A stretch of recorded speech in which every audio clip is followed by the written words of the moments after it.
I'm Max Burns. I was born in Millen, Georgia, at COC Clinic too many years ago now for me to remember. Some of the greatest memories I have of Millen as a boy was meeting my grandmother, Nancy Hanks, when it would come through town about 10:30 or 11 o'clock at night. I grew up in rural Scriven County on a farm, my grandfather's two-mule farm. My dad drove a bread truck for a Durst Baking Company. He worked for an individual from Millen named Hollis Wilson, if any of you remember Mr. Wilson. My mother was a public health nurse in Scriven County, and I learned a lot about shots as a boy. She never met a needle she didn't like. So whenever I got a sniffle, I got a shot. Penicillin was the wonder drug. Regrettably, mother died when I was 10 years old. So things were a little challenging. There are no silver spoons in my mouth, and I try not to put a silver foot in it. But I grew up on a farm learning things that are important, hard work and responsibility. I still own the same farm I grew up on. I took, after high school at Scriven County High School, I went to Georgia Tech. I have an engineering degree. My degree is in industrial engineering. I spent 10 years in the Atlanta area in business and industry.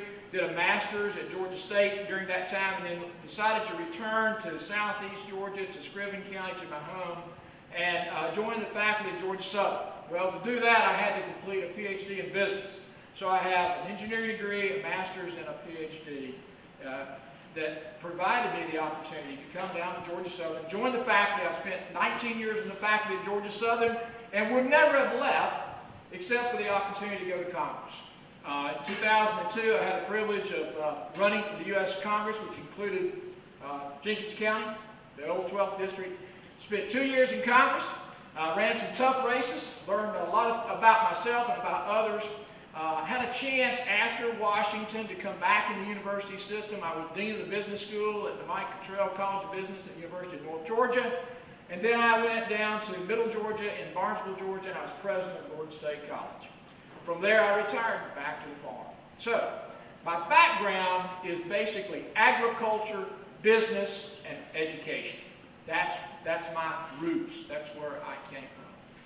As we work together, one of the interesting things about my life is I spent 25 years officiating high school football. If you want to learn how to deal with people on Friday night, especially coaches and fans that get upset and excited. I learned how to work with people under stressful situations and under challenging conditions. That's really been a tremendous plus in the background that I've enjoyed. I spent 6 years in the Scriven County Commission.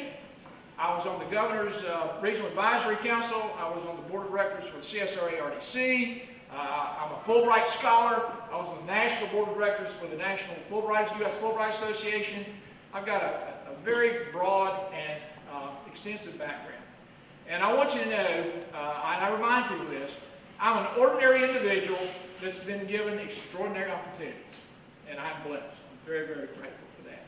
And it's all because of education and opportunity. I remind people that luck does not exist. Thank you. Luck is the intersection of preparation and opportunity. So, I get lucky when I work hard. I get lucky when I'm prepared to serve the people. I believe that I can represent the 23rd Senate District in the most effective manner. You can't have rural broadband if you don't have a rural perspective.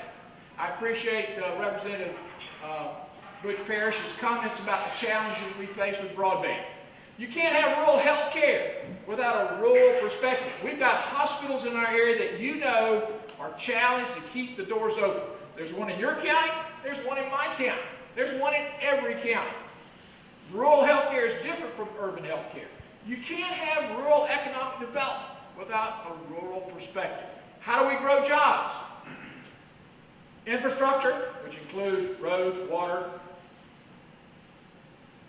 stormwater, wastewater, broadband, all the infrastructure needs a workforce, a trained and prepared workforce with a strong work ethic, and leadership, community leadership. You've got to have all three to grow the future for our citizens.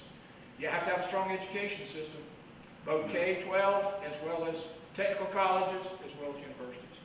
I believe I have the opportunity to represent you in the 23rd District effectively and I would appreciate your vote and support on November